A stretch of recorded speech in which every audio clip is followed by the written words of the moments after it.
Friends ಎಲ್ಲರಿಗೂ ನಮಸ್ಕಾರ. ಸಿರಾಕ್ N car ಗ್ಯಾರೇಜಿಗೆ ಒಂದು ಪೋಲೋ ವೆಹಿಕಲ್ ಬಂದಿದೆ ಸರ್. ತುಮಕೂರಿಂದ ಗ್ಯಾಸ್ ಕಿಟ್ ಹಾಕಿ ತೊಗೊಂಡು ಬರ್ತಾ ಇದ್ದೀವಿ ನಾವು ಸಿರಾಕ್ಗೆ. ಆಟೋಮೆಟಿಕಾಗಿ ಆಫ್ ಆಯಿತು, ಸ್ಟಾರ್ಟೇ ಆಗ್ತಾಯಿಲ್ಲ ಸರ್. ಎಲೆಕ್ಟ್ರಿಷಿಯನ್ ಎಲ್ಲ ಹತ್ರ ಚೆಕ್ ಮಾಡಿಸಿದ್ದೀನಿ, ಏನೂ ಕಂಪ್ಲೇಂಟ್ ಇಲ್ಲ ಅಂತಂದರೆ. ನೀವು ಒಂದು ಸತಿ ನೋಡಿ ಸರ್ ಅಂತ ನಮ್ಮ ಹತ್ರ ಒಂದು ಕಸ್ಟಮರ್ ತೊಗೊಂಡು ಬಂದಿದ್ದರು. ಅದಕ್ಕೆ ನಾವು ಸ್ಟಾರ್ಟ್ ಮಾಡಿ ಫಸ್ಟ್ ಚೆಕ್ ಮಾಡೋಣ ಏನು ಕಂಪ್ಲೇಂಟ್ಗೋಸ್ಕರ ಆಫ್ ಆಯಿತು ಇದು ಅಂತ. ನೋಡ್ಬೋದು ಗಾಡಿ ಸ್ಟಾರ್ಟೇ ಆಗ್ತಾಯಿಲ್ಲ. ಅದಕ್ಕೆ ಫಸ್ಟ್ ನಾವು ಇಂಜೆಕ್ಟ್ರಲ್ಲಿ ಕರೆಂಟ್ ಬರ್ತಿತ್ತೆ ಇಲ್ಲ ಒಂದು ಸತಿ ಚೆಕ್ ಮಾಡ್ಕೊಂಡಿದ್ದೀವಿ. ಕರೆಂಟೆಲ್ಲ ಕ್ಲೀನಾಗೆ ಇಂಜೆಕ್ಟ್ರ್ ಒಳಗಡೆ ಬರ್ತಿತ್ತೆ, ಇಂಜೆಕ್ಟ್ರ್ ಒಳಗಡೆ ಕ್ಲೀನಾಗಿ ಕರೆಂಟೂ ಬರ್ತಿತ್ತೆ. ಅದಕ್ಕೆ ಏನು ಮಾಡಿದ್ದೀವಿ, ಅದು ಸ್ಪ್ರೇ ಆಗೋದು ಗೊತ್ತಾಗಲ್ಲ ಅಂತ ಉಲ್ಟಾ ಇಕ್ಕೊಂಡು ಸ್ಟಾರ್ಟ್ ಮಾಡಿ ಚೆಕ್ ಮಾಡೋಣ ಸ್ಪ್ರೇ ಆಗ್ತಿತ್ತೆ ಇಂಜೆಕ್ಟ್ರ್ ಇಲ್ಲ ಅಂತ. ಒಂದು ಸತಿ ಚೆಕ್ ಮಾಡೋಣ ಅಂತ ಉಲ್ಟಾ ಫಿಟ್ಟಿಂಗ್ ಮಾಡ್ಕೊಂಡಿದ್ದೀವಿ ಒಂದು ಇಂಜೆಕ್ಟ್ರ್. ನೋಡ್ಬೋದು ನೀವು, ಸ್ಪ್ರೇ ಆಗ್ತಿದೆ, ಇಂಜೆಕ್ಟ್ರೂ ಸ್ಪ್ರೇ ಆಗ್ತಿದೆ, ಕರೆಂಟೂ ಇಂಜೆಕ್ಟ್ರ್ ಒಳಗಡೆ ಬರ್ತಿದೆ, ಸ್ಪ್ರೇನೂ ಆಗ್ತಿದೆ, ಕಡಿಮೆ ಆಗ್ತಿದೆ. ಸ್ಪ್ರೇ 100ನಲ್ಲಿ 70% ಸ್ಪ್ರೇ ಕಡಿಮೆ ಆಗ್ತಿದೆ. ಇನ್ನೊಂದು ಸತಿ ಬೇಕಿರೋ ತೋರಿಸ್ತೀನಿ ನಿಮಗೆ, ನೋಡ್ಬೋದು. ಆಮೇಲೆ ಇಂಜೆಕ್ಟ್ರ್ ಉಲ್ಟಾ ಇಟ್ಕೊಂಡು ಶೆಲ್ಪ್ ಹೊಡೆದ ಟೈಮಲ್ಲಿ ಮೋಷನೂ ತೊಗೊಳ್ತಿತ್ತೆ ಗಾಡಿ. ನೋಡ್ಬೋದು ಲೈಟಾಗಿ ಒಂದು ಸತಿ ಸ್ಪೀಡಾಗಿ ಬರ್ತಿತ್ತು, ಒಂದು ಸತಿ ಸ್ಲೋ ಆಗಿ ಬರ್ತಿತ್ತು. ಈ ಥರ ಕಂಪ್ಲೇಂಟ್ ಇದ್ದರೆ, ಟೈಮಿಂಗ್ ರಾಂಗ್ ಇದ್ದರೆ ಈ ಥರ ಕಂಪ್ಲೇಂಟ್ ಬರ್ಬೋದು, ನಮ್ಮ ಎಕ್ಸ್ಪೀರಿಯೆನ್ಸ್ ಪ್ರಕಾರ ಹೇಳ್ತಿರೋದು. ಅದಕ್ಕೆ ಸ್ಪ್ರೇ ಆಗ್ತೈತೆ, ಕಡಿಮೆ ಆಗ್ತೈತೆ, ಒಂದೊಂದು ಸತಿ ಸ್ಪೀಡಾಗಿ ಆಗ್ತೈತೆ, ಒಂದು ಸತಿ ಕಡಿಮೆ ಆಗ್ತೈತೆ. ಅದಕ್ಕೆ ಒಂದು ಸತಿ ಕ್ಲೀನಾಗಿ ಟೈಮಿಂಗ್ ಇಕ್ಕೋಣ. ಯಾಕಂದರೆ ಎಷ್ಟು ಕೆಲಸ ಮಾಡಿದ್ದೀವಿ ಅಂದರೆ ಒಂದು ಸ್ವಲ್ಪ ಹೆಚ್ಚು ಕಡಿಮೆ ಆಗಿರುತ್ತೆ.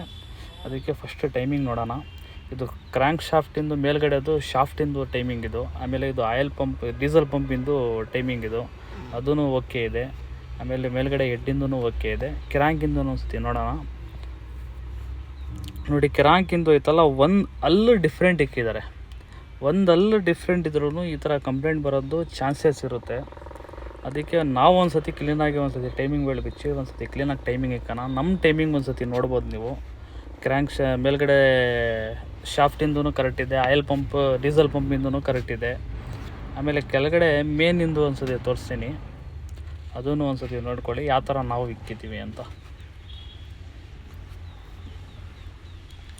ನೋಡ್ಬೋದು ಈ ಥರ ಟೈಮಿಂಗ್ ಇಕ್ಕಬೇಕು. ಒಂದು ಸ್ವಲ್ಪ ಹಿಂದೆ ಬರಬೇಕು, ಅದು ಮುಂಚೆ ಒಂದು ಸ್ವಲ್ಪ ಮುಂದೆ ಇತ್ತು, ಇವಾಗ ಒಂದು ಸ್ವಲ್ಪ ಹಿಂದೆ ಇಕ್ಕಿದ್ದೀವಿ. ಈ ಟೈಮಿಂಗ್ ಇತ್ತಲ್ಲ ಕರೆಕ್ಟ್ ಟೈಮಿಂಗ್ ಇದು. ಆಮೇಲೆ ಎಲ್ಲ ಕ್ಲೀನಾಗಿ ಸಣ್ಣ ಪುಟ್ಟ ಪೈಪೆಲ್ಲ ಬಿಚ್ಕೊಂಡಿದ್ದೀವಲ್ಲ, ಎಲ್ಲ ಕ್ಲೀನಾಗಿ ಒಂದು ಸತಿ ಫಿಟ್ಟಿಂಗ್ ಮಾಡಿಬಿಡೋಣ. ಮಾಡಿ ನೀರು ಹಾಕಿ ಆಯಿಲ್ ಚೆಕ್ ಮಾಡಿ ಗಾಡಿ ಒಂದು ಸತಿ ಸ್ಟಾರ್ಟ್ ಮಾಡಿ ನೋಡೋಣ ಸ್ಟಾರ್ಟ್ ಆಗ್ತಿತ್ತೆ ಇಲ್ಲ ಅಂತ.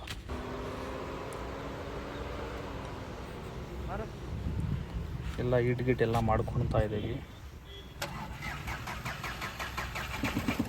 ನೋಡ್ಬೋದು ಒಂದೇ ಶೆಲ್ಫಿಗೆ ಗಾಡಿ ಸ್ಟಾರ್ಟ್ ಆಯಿತು, ಸ್ಟಾರ್ಟ್ ಆಗ್ತಾ ಇರಲಿಲ್ಲ, ಸ್ಟಾರ್ಟ್ ಮಾಡಿದ್ದೀವಿ.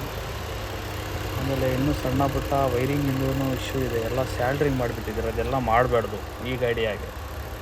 ಎಲ್ಲ ಸ್ಯಾಲ್ಡ್ರಿಂಗ್ ಏನೂ ನಡೆಯಲ್ಲ, ಒರಿಜಿನಲ್ ಕೆಲಸ ಇರಬೇಕು ಅದರಲ್ಲಿ. ಆಮೇಲೆ ಇನ್ನೊಂದು ಏನು ಇದೆ ಅಂದರೆ ಕಂಪ್ಲೇಂಟು, ಈ ಸ್ಮೋಕ್ ನೋಡಿ ಯಾವ ಥರ ಬರ್ತಿದೆ ಅಂದರೆ ಫುಲ್ ವೈಟ್ ಸ್ಮೋಕ್ ಬರ್ತಿದೆ. ಇದು ಏನು ರೀಸನ್ನಿಗೋಸ್ಕರ ಬರ್ತಿದೆ ಅಂದರೆ ನೆಕ್ಸ್ಟ್ ವೀಡಿಯೋನಲ್ಲಿ ಹೇಳ್ತೀನಿ ನಿಮಗೆ ಏನು ರೀಸನಿಗೆ ಈ ಸ್ಮೋಕ್ ಬರ್ತಿದೆ ಅಂತ. ಗಾಡಿ ಏನು ರನ್ನಿಂಗೇ ಇದೆ, ನೋಡ್ಬೋದು ನೀವು. ಆಮೇಲೆ ಇಂಜಿನ್ನು ಫುಲ್ ವೈಬ್ರೇಷನ್ ಆಗ್ತೈತೆ, ಈ ಥರ ಆಗಬಾರ್ದು. ನೋಡ್ಬೋದು ಎಲ್ಲ ಎಷ್ಟು ಶೇಕ್ ಆಗ್ತೈತೆ ಅಂದರೆ ಏನೋ ಇವತ್ತು ಕಿತ್ಕೊಂಡು ಈಚೆಗೆ ಬರುತ್ತೆ ಆ ಥರ ಶೇಕ್ ಆಗ್ತೈತೆ. ಅದಕ್ಕೆ ಇದೆಲ್ಲ ರೀಸನ್ ಐತಲ್ಲ, ಅವರಿಗೆ ಕಸ್ಟಮರಿಗೆ ಮಾತಾಡಿ ಕೇಳಿಕೊಂಡು, ಹ್ಞೂ ಸರ್ ನೆಕ್ಸ್ಟ್ ಇವಾಗ ಸ್ಟಾರ್ಟ್ ಆಗ್ತಾ ಇರಲ್ಲ, ಸ್ಟಾರ್ಟ್ ಮಾಡಿದ್ದೀವಿ. ನೆಕ್ಸ್ಟು ಇದೆಲ್ಲ ಕಂಪ್ಲೇಂಟ್ ಹೋಗಬೇಕು ಅಂದರೆ ಇವಾಗ ನಾವು ಎಲ್ಲ ಒಂದು ಕಡೆಯಿಂದ ಚೆಕ್ ಮಾಡಿ ನೋಡಿ. ಸಿಂಬಲೂ ಬರ್ತಿತ್ತೆ, ಈ ಥರ ಸಿಂಬಲೂ ಬರಬಾರ್ದು. ಈ ಸ್ಕೋಡಾ, ರಾಪಿಡ್, ಪೋಲೋ, ವಿಂಟೋ ಯಾವುದ್ರಲ್ಲೂ ಈ ಥರ ಇದು ಬರಬಾರ್ದು. ಆಮೇಲೆ ಫುಲ್ ಮಿಸ್ಸಿಂಗ್ ಇದೆ, ನೋಡ್ಬೋದು. ಸ್ಮೋಕ್ ಒಂದು ಸತಿ ವೈಟ್ ಬರ್ತಿತ್ತೆ, ಒಂದು ಸತಿ ಬ್ಲಾಕ್ ಬರ್ತಿತ್ತೆ. ಅದಕ್ಕೆ ನೆಕ್ಸ್ಟ್ ವೀಡಿಯೋನಲ್ಲಿ ಅದು ಏನಕ್ಕೋಸ್ಕರ ವೈಟ್ ಬರ್ತಿತ್ತೆ, ಬ್ಲಾಕ್ ಬರ್ತಿತ್ತೆ, ಆಮೇಲೆ ಇಂಜಿನ್ ಶೇಕ್ ಆಗ್ತಿತ್ತೆ ಅಂತ ನೆಕ್ಸ್ಟ್ ವೀಡಿಯೋನಲ್ಲಿ ಹಾಕ್ತೀನಿ. ಅವಾಗವರೆಗೂ ನಮಗೆ ಲೈಕ್ ಮಾಡ್ಕೊಳ್ಳಿ, ಫಾಲೋ ಮಾಡಿ, ಶೇರ್ ಮಾಡಿ.